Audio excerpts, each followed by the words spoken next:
Sir मैं आपकी हालत समझता हूँ, लेकिन आपकी यहाँ बहुत जरूरत है। ठीक है, मैं पहुंच रहा हूँ। हॉस्पिटल चलो। लेकिन सर वो जल्दी चलो, इमरजेंसी है।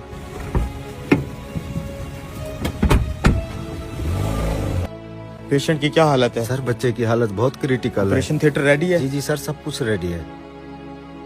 चलो आ जाओ। इतनी देर लगा दी आने में, तुम्हें पता भी है मेरा बेटा कितनी सख्त अजियत में है। वो यहाँ जिंदगी और मौत की कश्मकश में है। तुम लोगों में कोई एहसास जिम्मेदारी है कि नहीं? मुझे अफसोस है, मैं हॉस्पिटल में नहीं था। मुझे जैसे ही कॉल मिली, मैं जितना जल्दी आ सकता था आया हूँ। और अब मैं चाहूंगा कि आप सुकून से बैठें ताकि मैं अपना काम शुरू कर सकूं। मैं सुकून से बैठूं? अगर मेरे बेटे की जगह तुम्हारा बेटा इस हालत में होता, क्या तुम सुकून से बैठते? अगर तुम्हारा अपना बेटा यहाँ मर रहा होता तो तुम क्या करते? हमारी मुकद्दस किताब कहती है कि अल्लाह कादिर और मुतलक है, हर चीज का मालिक है, गफूर और रहीम है। डॉक्टर किसी को जिंदगी नहीं देता और ना ही किसी की उम्र बढ़ा सकता है। आप आराम से बैठें और अपने बेटे के लिए दुआ करें। हम आपके बेटे को बचाने की पूरी कोशिश करेंगे। बस इनकी नसीहतें सुन लो, चाहे उनकी जरूरत हो न हो। सर आपने इसकी बदतमीजी का जवाब क्यों नहीं दिया? वो परेशान है बेचारा, तुम बस जल्दी से हर चीज रेडी करो। जी सर, रेडी है।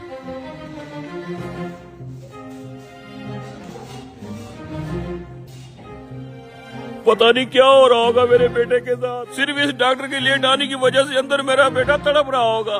अगर मेरे बेटे को कुछ हो गया तो मैं छोड़ूंगा इस डॉक्टर को। सर बहुत हिम्मत वाले हैं आप। जिन हालात में आप थे और आप यहाँ आ गए, बहुत बड़ा दिल है आपका। 2 घंटे से ऑपरेशन चल रहा है। जैसे ही डॉक्टर ऑपरेशन थिएटर से निकल के कोई खबर देता है, मैं तुम्हें फोन करके बता दूंगा। सर पेशेंट का तो बहुत खून बह चुका है, ये तो बहुत ही मुश्किल ऑपरेशन है।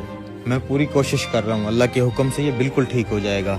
बस तुम लोग दुआ करते रहो। आपका बेटा अब खतरे से बाहर है। अगर मजीद कोई सवाल हो तो इन डॉक्टर साहब से पूछ लीजिएगा।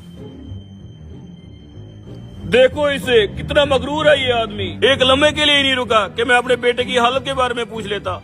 बस करो भाई, कल डॉक्टर साहब का बेटा ट्रैफिक हादसे का शिकार होकर फौत हो गया था। जब डॉक्टर साहब को हमने तुम्हारे बेटे की खबर दी तो वो अपने बेटे की तदफीन की तैयारी कर रहे थे। अब जबकि उन्होंने आपके बेटे की जान बचाने का फर्ज अदा कर लिया है, तो अपने बेटे की तदफीन के लिए चले गए हैं। कभी किसी पर बेजा तनकीद ना करो, क्योंकि तुम नहीं जानते कि दूसरे की जिंदगी कैसी है और वो किन मुश्किलात में मुब्तला है।